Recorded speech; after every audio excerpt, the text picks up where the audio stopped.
Hey guys, welcome back to Rathna lifestyle. இன்றைக்கி என்ன video பார்க்க போகிறீங்கன்னா, நம்ம ராகி இட்லி மாவு எப்படி அரைக்கிறதுன்னு தான் பார்க்க போகிறோம். ஹெல்த்தியாக எப்படி செஞ்சு எப்படி அரைச்சி நம்ம பண்ணி சாப்பிட போகிறோன்ட்டு வாங்க ஃப்ரெண்ட்ஸ், வீடியோக்குள்ளே போய் பார்க்கலாம். வீடியோக்குள்ளே போய் பார்க்கறதுக்கு முன்னாடி என் சேனல் லைக் பண்ணுங்கள், ஷேர் பண்ணுங்கள், கமெண்ட் பண்ணுங்கள், சப்ஸ்கிரைப் பண்ணுங்கள், பெல் ஐக்கான் கிளிக் பண்ணிக்கோங்க. அப்போ தான் நான் வீடியோ போகிறதுக்கான நோட்டிஃபிகேஷன் உங்களுக்கு வரும். மறக்காமல் என்னோட இன்ஸ்டா ஐடியும் ஃபாலோ பண்ணிக்கோங்க. வாங்க ஃப்ரெண்ட்ஸ், இப்போ வீடியோக்குள்ளே போகலாம்.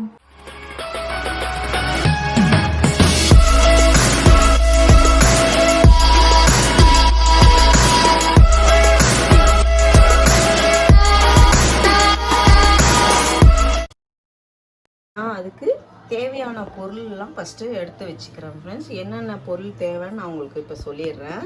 ஃபஸ்ட்டு வந்து நம்மளுக்கு ராகி மாவு அரைக்கிறதுக்கு வந்து ராகி கேழ்வரகு தேவை. கேழ்வரகு நான் எடுத்து வச்சுருக்கேன்.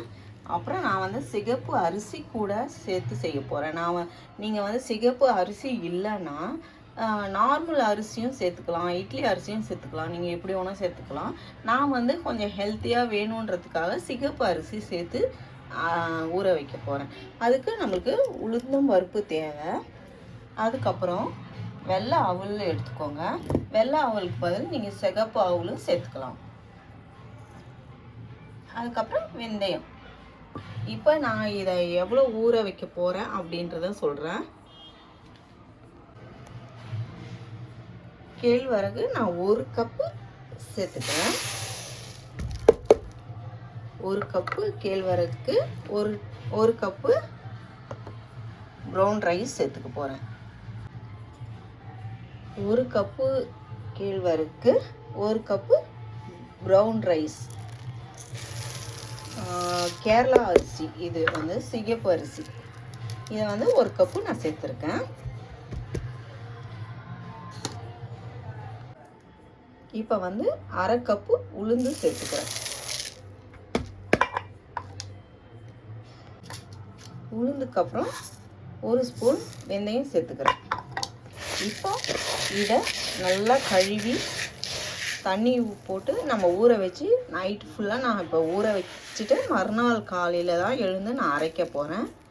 மறுநாள் காலையில் இப்போ நீங்கள் அவ்வளோ ஊற வச்சிங்கன்னா ரொம்ப குழஞ்சிரும். அதனால் நீங்கள் காலையில் எழுந்து அவளை மட்டும் காலையில் ஊற வச்சுக்கோங்க. இது கூடயே சேர்த்துருங்க. சேர்த்துட்டு நம்ம ஒரு 1/2 hour கழித்து நம்ம அரைச்சிடலாம். இப்போ நான் ஓவர் நைட் ஃபுல்லாக ஊற வைக்க போகிறேன். இதை வாஷ் பண்ணிவிட்டு வரேன் நான். இப்போது நான் அதை வந்து ஒரு 3-4 தடவை போட்டு நல்லா கழுவி வச்சுருக்கேன் ஃப்ரெண்ட்ஸ். உங்களுக்கே பார்த்தா தெரியும், நல்லா ஃப்ரெஷ்ஷாக நல்லா இருக்குது. இதை வந்து நல்லா நம்ம ஓவர் நைட் ஃபுல்லாக ஊற வைக்க போகிறோம். ஏன்னா இப்போ நான் நைட்டில் தான் இதை ஊற வைக்க ஆரம்பிச்சிருக்கேன். ஆனால் நைட் ஃபுல்லாக ஊற வச்சு நம்ம காலையில் அரைச்சிட்டு இதை எப்படி இருக்குதுன்னு நம்ம பார்க்கலாம்.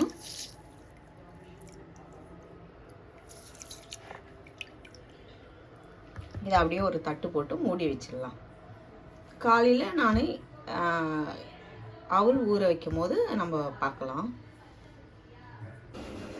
பாருங்கள், நைட்டு ஃபுல்லாக நல்லா ஊறிச்சு. நான் இப்போ எழுந்து அவலும் வெள்ளை அவலும் போட்டு ஊற வச்சுருக்கேன். எல்லாம் நல்லா ஊறிச்சு. நம்ம இதை நல்லா அரைச்சி எடுத்துக்கலாம்.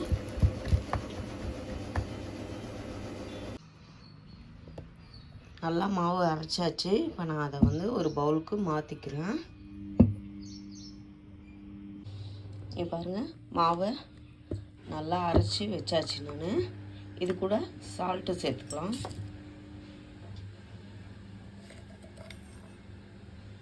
இந்த மாவுக்கேற்ற சால்ட்டு சேர்த்துக்கிறேன்.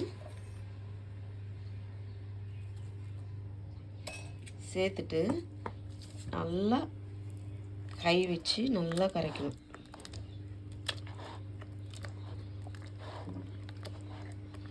நல்லா கரைச்சி இதை புளிக்க வச்சுட்டு தான் நம்ம இட்லி ஊற்றணும்.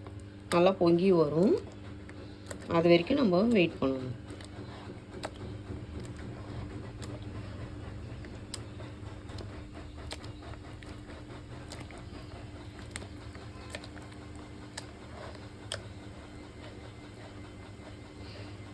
கை விட்டு தான் நம்ம கலக்கணும்.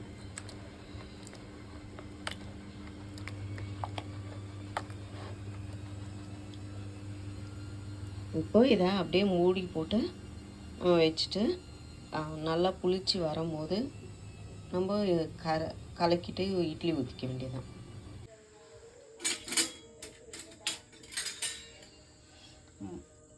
மாவு நல்லா புளிச்சிச்சு. இப்போ இதை அப்படியே கலக்கி நம்ம இட்லி ஊற்றிடலாம். நல்லாவே புளிச்சிச்சு. நான் சோடா மாவுலாம் போடவே போகிறதில்ல. இருங்க,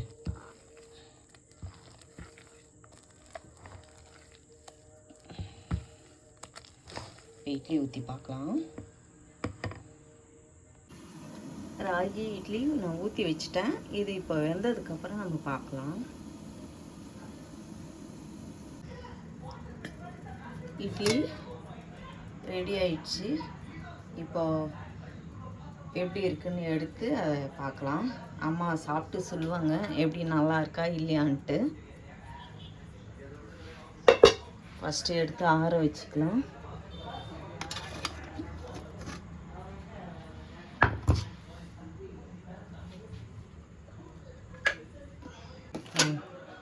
இட்லி சாப்பிட்டு பார்த்துட்டு சொல்லுமா எப்படி இருக்குன்னு. இரு, முதல்ல என்ன காட்டு. நீ சாப்பிட்டு பார்த்துட்டு சொல்லு. ஆறணும்ல, சொல்லணும்ல. இட்லி ஆறணும். ஆறினாதான் அது நல்லா இருக்கும். தக்காளி தொக்கு வச்சு சாப்பிடுன்னு பார்த்தா சில்லுன்னு இருக்குது.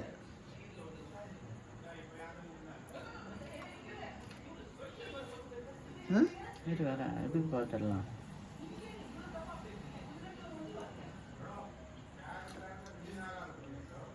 அன்னைக்கு யாரா வர தக்காளி தொக்கு சூப்பராக இருந்தேன். நல்லா இருக்கா? யாரா வர வாசனை அந்த மாதிரி இது ரொம்ப நல்லா இருக்கு. அது பாருங்க ஃப்ரெண்ட்ஸ், சட்னி, தக்காளி தொக்கு செம்மையா இருக்குது. ராகி இட்லி, ராகி உளுந்து, அப்புறம் அரிசியா கொஞ்சோண்டு தான் சிவப்பு அரிசி, ராகி சத்து உள்ள இட்லியா ஊற்றி ஃபஸ்ட்டு நான் தான் சாப்பிட்றேன். எப்படி இருக்கு டேஸ்ட்? செம்மையாக இருக்குது. நம்ம ஹெல்த்துக்கு நல்லது. மத்தியானம் பஸ்ஸில் போக சொல்ல பஸ்ஸு வேகமாக போய் குறுக்க ஒரு ஆள் வந்துட்டு சடன் பிரேக் போட்டு எல்லாம் பாருங்கள் இடித்து ஒரே அழுதுகிட்டே இருந்தேன். ஒரே தலை வலிக்குது, உண்டாகி போச்சு. இதெல்லாம் இது பாருங்கள், இதில் குத்திக்கின்னு இதெல்லாம் பேத்துக்கின்னு அதெல்லாம் அப்படியே உட்காந்துருந்தேன். இட்லி சாப்பிடுமா, நான் இப்படி அடி என்ன வீடியோவில் காட்டுறேன்னு. பரவாயில்லம்மா அப்படின்னு சொன்னான். அதால் பேசுகிறேன் ஃப்ரெண்ட்ஸ். நல்லா இருக்குது, ஹெல்த்துக்கு நல்லது. நீங்களும் செஞ்சு சாப்பிடுங்க. வயசானவங்க இந்த மாதிரி ஆளெல்லாம் சாப்பிட்டிங்கன்னா ஹெல்த்து நல்லாயிருக்கும். என் பொண்ணுக்கு பார்த்துக்க நல்லா. ஓகே ஃப்ரெண்ட்ஸ், அம்மாவுக்கு இட்லி பிடிச்சிருக்காமா? ஓகே, பிடிச்சிருக்குங்களா? நீங்களும் இதே மாதிரி நான் எப்படி சொன்னோனோ அதே மாதிரி நீங்களும் செஞ்சு பாருங்கள். கொஞ்சமாக செஞ்சு பாருங்கள், ஒரு கப்பு போட்டு செஞ்சு பாருங்கள். உங்களுக்கு பிடிச்சிருந்துச்சின்னா நீங்கள் அதே மாதிரி நீங்கள் சேர்த்துக்கலாம். ஓகே ஃப்ரெண்ட்ஸ், இந்த வீடியோ உங்களுக்கு பிடிச்சிருக்கோன்னு நினைக்கிறேன். ரொம்ப இந்த வீடியோ பிடிச்சிருந்துச்சுன்னா லைக் அண்ட் ஷேர் பண்ணுங்கள். நாளைக்கு ஒரு புது வீடியோவில் உங்களுக்கு பாய்.